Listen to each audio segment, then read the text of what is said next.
This lecture is about subclause 4.2. Now, similar to internal and external issues, interested parties are a key factor in an organization's context. ISO 27001 devotes an entire subclause to outlining the requirements related to this aspect. Now, the required activity of 4.2 is to determine interested parties relevant to the ISMS and their requirements that are relevant to information security. Let's try to figure out what that means. Now, as always, in the project plan, we have the associated steps that are related to this particular subclause highlighted in yellow. So they are basically to identify external and internal interested parties, then to derive their requirements, and then to determine which of these requirements are actually addressed through the ISMS. Okay, so this is again the context. In the previous lecture, we talked about the internal and external issues.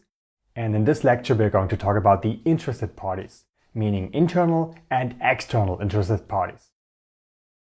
Now, at this point, you may be asking yourself, what exactly is an interested party?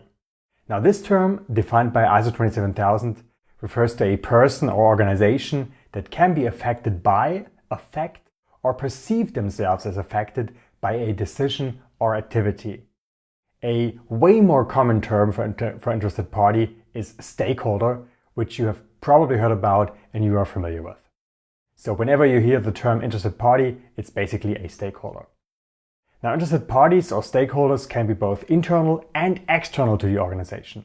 So it's important to focus only on stakeholders that are relevant to the ISMS and their specific needs, expectations and requirements for information security. So those stakeholders who are not relevant to the ISMS are basically outside of the scope of our information security management system as defined by ISO 27001. And this is kind of similar to the approach taken with internal and external issues as well. So this doesn't mean that you shouldn't care about them, but they are just not relevant for the certification you want to get. All right, next up, when we're talking about external stakeholders, what can they include?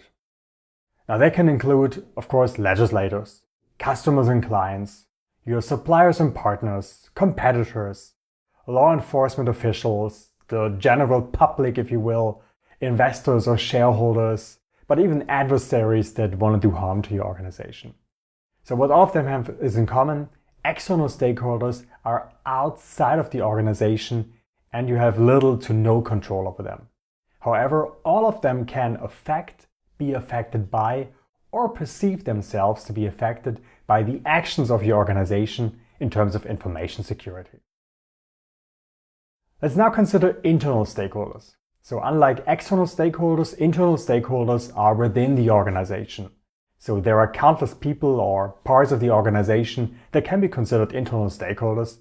And this graphic is of course by no means exhaustive. So some typical internal interested parties or stakeholders could include departments like the IT, HR or legal department, or individuals like general employees, managers, executives, but also a workers' council or dedicated system and process owners.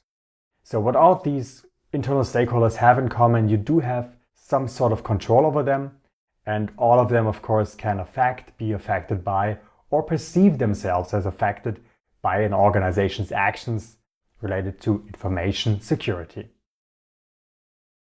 Okay, let's take a look at a couple of examples.